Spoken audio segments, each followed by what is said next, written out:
Hello and welcome back, my favorite working class poors.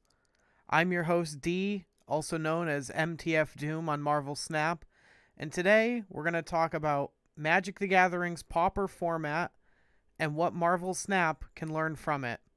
I hope you enjoy.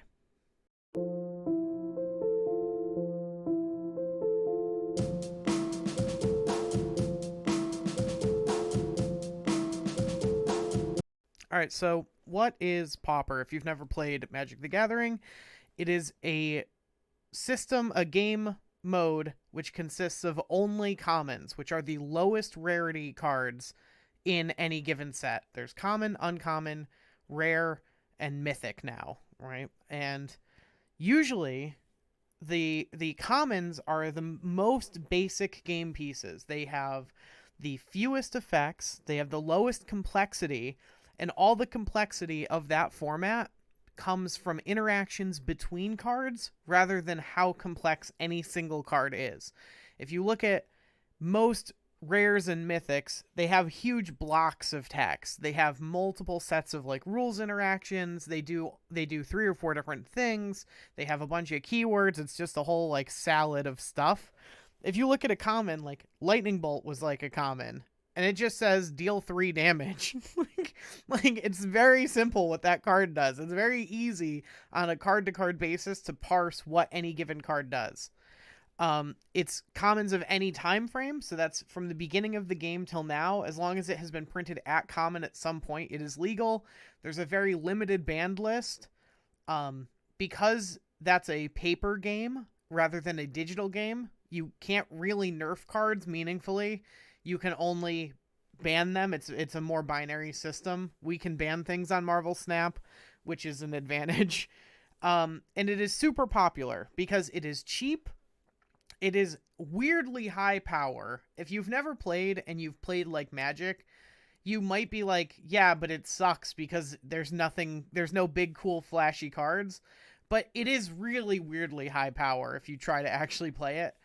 It has a very complex deck design, and it feels fair, which is weird because a lot of the decks do really unfair things. But like, you might not win an event, but you'll feel like you could have won because the decks are so cheap. You could have just brought a different deck. Like, you could have spent the same $5 that you spent on your deck on a different deck. The deck that won, like, you could have brought that one instead, and you just didn't. So it feels fair, even though a lot of the time the decks are wildly different power levels. It in a meta sense, it feels fair. There's also the additional benefit of Pauper being that the people who play Pauper will now get excited for set releases because of the commons in them, which is so good for the game of Magic the Gathering as a whole. Like, if the only thing people get excited for are the new big cards, and spoilers, this is something that Snap can learn from.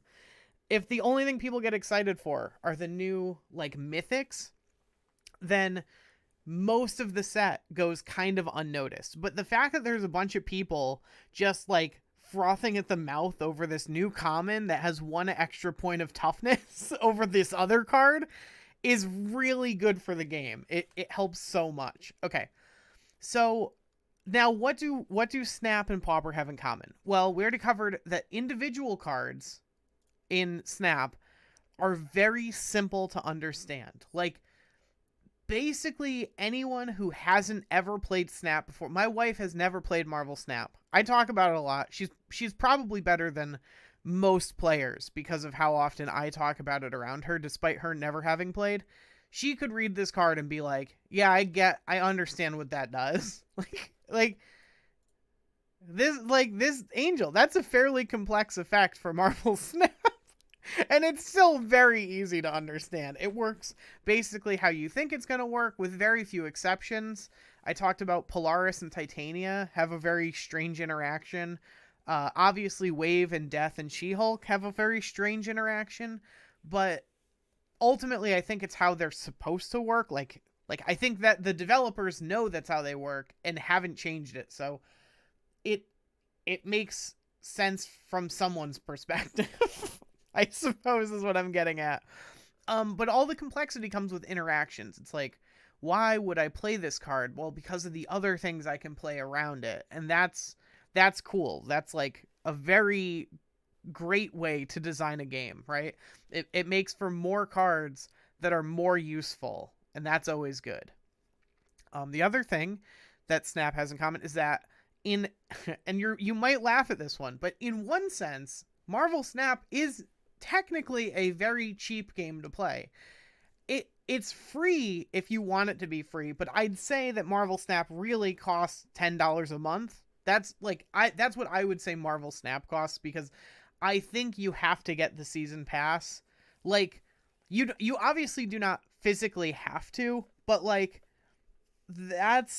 it's just such a better deal. And I think Marvel Snap costs you $10 a month to play in a very real sense. It's kind of unfortunate. I wish that weren't the case. We're going to get into that, how like, while I think that this game is very affordable, I think it could be better in a lot of ways, I know it sounds like utopian or whatever, but whatever. I'm a late sleeping utopian. I can't help it. Okay. And also it's cheap in the fact that at the top end of this game, like, the people who make content for a living, like, if they were making Magic the Gathering if they were like, oh yeah, I'm going to play modern decks in Magic the Gathering, it would be so expensive to keep up with modern decks that, like, even though you have to spend something like $4,000 to have a complete collection in Marvel Snap, that's once. You spend that once, and then you basically keep up with the collection for free or for $10 a month, right? And so in that sense, it's also pretty affordable. But everything in the middle skews really, really expensive. And that's like, we're going to get into why that's a problem. But like, the very bottom end and the very top end are kind of actually pretty accessible. Okay.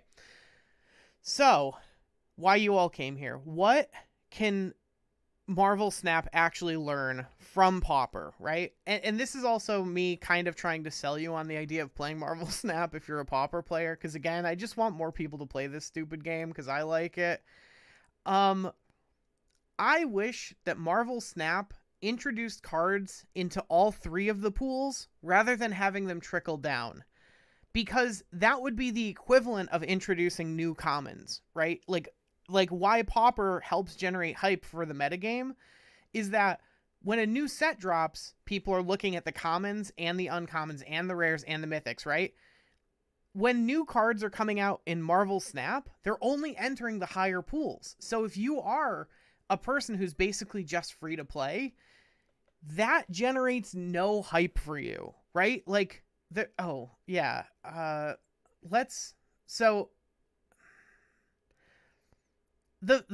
don't even have that many pool 4 I'm like trying to find an example, and I'm like, oh no, I'm one of the poors. That's fine. Oh, I think Atuma's not a pool 3 card. I just pulled him. But like, Atuma gets introduced, right? But it wasn't Atuma, it was Orca or something. And it's like, even if you wanted to play with this card, which I don't, I don't like this card, you'd be like, well, I'm not really excited, because like, it's gonna take at least 2 months, and that's if it drops from 5 to 4 and then 4 to 3 each month for the next 2 months before I could even have a chance of pulling this realistically, before I have a chance of buying it in the token shop, because I'm not going to spend 3,000 tokens on it, even if it drops one pool. And so it really kills hype around new cards entering the meta for like 99% of people. It's great for content creators. They get an exclusivity. They get functional exclusivity on being the arbiters of these cards, and that's really good for them. Like, you know, content creators who do this for a living, not content creators who have 115 subscribers like me. Content creators who do this for a living. It's great for them. It's not great for me. I'm on your side. All right, friends? Don't put me against the wall when the revolution comes, all right? I promise. I won't forget you, okay? When I make it big, when I hit 1 mil, I will still be here. I'm one of the people. All right. So yeah, they should introduce cards directly to pool 3. I think that everyone agrees with that. That just should be the case, right? Okay. They should also, in my mind, allow more freedom in how players collect cards, at least to start. Because of that idea that I brought up before, that Pauper feels fair because it feels like you could have picked a different deck. The fact that like the pools are so random, what you're getting out of pool 3 is so random, it doesn't always feel like you could have picked a different deck. And I think once you get to a certain point, you have at least access to some amount of viable decks, or, you know, a 90% viable deck or something, you know, like that's not what's really holding you back, but it also doesn't feel great. And so I think when you enter pool 3, having some kind of like, you know, those like the worst gachapon games on your phone, how like right when you beat the tutorial, they'll offer you like a curated pool that you can pick like one of the like good characters out of. I think they should do that with Marvel Snap. The first 2 cards you get in pool 3 come really quickly, if I remember right. Like as soon as you hit pool 3, you like get a pool 3 card, and then like 8 collection level later you get another pool 3 card, I think. I think that those 2 should come out of a curated list of like 10 cards that are like kind of very good, right? Like Arrow, stuff like that, that just like are good in a lot of decks, are kind of general use cards. And so that everyone kind of entering pool 3, it's almost like an extension of pool 2, but like a little more random and a little more powerful in a lot of ways. They do a pretty good job actually of tapering off and not making cards strictly more powerful, but I think something like that could really feel good for like dispersing some of these feel bad moments of like, oh yeah, my first 6 pool 3 cards were all like cards that are like kind of unplayable, right? Or like, yeah, I got Hazmat really early and then nothing else. Like, all right, well, still playing Devil Dino for a while, it looks like. What else? Okay, I also, well, I just said we should allow for more freedom in how players collect cards. I think that they should also try to save themselves from themselves. And what I mean by that is that, like, this is a personal anecdote. I was not really engaged in any of the meta content. I wasn't on YouTube, like, looking at what to buy, what to avoid, right? I just saw Absorbing Man in my shop as soon as I hit pool 3. I saw that they gave me 3,000 credits, and I love Shutterwalk in Hearthstone and Rune of the Hidden Realms in Magic, and I didn't even look twice. And then I didn't get to play him competitively before he dropped to pool 3 because he just isn't that good unless you have like quite a few other cards to make him good.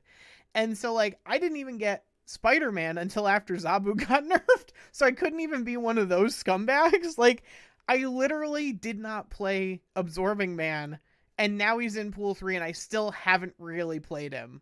Like, I tried him in the Zabu Surfer list for a while, and he wasn't that good in that list either.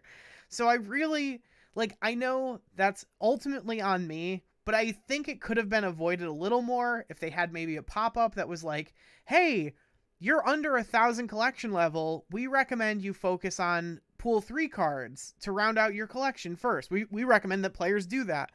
Or have an option that lets you opt into seeing pool 4 and 5 cards. The default is like you only see pool 3 cards until you are near, like, you know, until you're over collection level 1,000 or 1,500 or some number, right? And then you can opt in at 1,000 if you're like a player who's on an alt, or you've done a lot of research and you're like, I really just want this card, and you want to see it as early as possible. You can opt into seeing pool 4 and 5 cards. But that, like, for the average player who isn't that involved in like meta commentary, it's probably better to try to dissuade them from those types of choices. But that might just be me, but I think that I'd prefer something like that. And then I know I said the game is cheap and that it is technically free, but it could definitely be cheaper. And we all, like, I'm not really going to go into it. I'm gonna go into it a little. Like the is it already no like 8,000 gold for one pool 4 card, right? 3,000 collector's tokens. So that's a pool 4 card. A very smarmy looking Mr. Negative. I love him. Look at that. Look at it. He's so smirky. It's great. But like ultimately the only two things you're really buying here are like 6,000 credits, like a pool 4 card or 3 pool 3 cards. And for that, it's only $100. Like, I think we all understand how goofy that is. That's just like a very like that's very silly. I really wish more of these were just like, oh, here we have a special where you can just get the card and the avatar and it's $5 and you get nothing else. And people will be like, yeah, I'll pay $5 for this this alt card and this avatar and maybe be my Valentine, right? I wish that that's how they were monetizing this game. And again, I don't think that's a particularly big ask to be like, hey, we just like have goofy, cool, fun little guys instead of like $100 for like one card, please. Yeah, I think everyone kind of already agrees with that and is on board. Okay. And then finally, what can Pauper learn from Snap? Well, like I said, we can't nerf cards in a paper game, but I would love to see fixed versions of banned cards. The unfortunate thing is that at that point they would probably be rarity shifted to either uncommon or higher, because right now Hasbro is squeezing players for all the money that they can get out of us. And that's about it. Like, there's not... I think that Pauper is in a really good place for a lot of reasons, especially the class-conscious ones. But ultimately, I think the takeaway from all of this is that the pursuit of money kind of ruins everything. It ruins all beauty, and I hope that it doesn't cause this game, Marvel Snap, to go the way of so many like phone games that have just been ruined by their predatory monetization. I really hope that's the case. I really, really hope that those bundles change and that the way that they think about how they're extracting value from us changes going forward, but I don't know that that's going to happen. That's about it. Just, I've been... it was kind of a bummer to end on, wasn't it? I hosted a poll. If you didn't vote in it, there's still time because I don't think it ever closes, about what kind of content you guys wanted to see. And fairly overwhelmingly, the result was stuff like this. It was like meta commentary stuff more than my gameplay, which makes sense. I'm not a hyper competitive like player. I'm not someone on the cutting edge of making like razor thin margin type decisions. I'm much more someone who likes talking about and theorizing about the meta and different, little niche things that people might have missed. And so this all works for me. I'm still going to make all the kinds of content, but tomorrow we have some really good theory content coming out. And to give you a spoiler, it's going to be ideas for fixing the ladder and introducing a cool limited system, because we don't really have draft in Marvel Snap. In fact, it might be kind of impossible to do a draft. It wouldn't be impossible, but it would be very awkward to have a draft system. And it'll be what I'll be using personally for viewer challenges going forward. So if you're interested in doing viewer games, tomorrow's video will outline how I'd like those to pan out and how I'd like them to be sort of even implemented in an official capacity, or at least in a way that would even the playing field in a really interesting way, as we've kind of gone over today, that isn't being done. So all that's kind of esoteric, but it'll make more sense tomorrow. I've been your host, D. I hope you found this content elucidating, enlightening, or enriching. If you have, the best way to let me know is to subscribe down below. We're shooting for 1 million. You can help me get there. And I really appreciate we have a Discord. I appreciate everyone on Discord who's talking, and we're talking about mostly Magic stuff, weirdly enough, which is kind of where this video came from, but also it's just been brewing in my head for a while. So I wanted to get it out there. This was just the push I needed. If you join the Discord and talk to me about something, it might inspire a video, and then I'll give you a shout out as well as someone on the Discord who helped me come up with a video idea by just interacting with me, which is how most of my best ideas come up with. Thank you so much for watching. I hope you enjoyed, and I will see you tomorrow.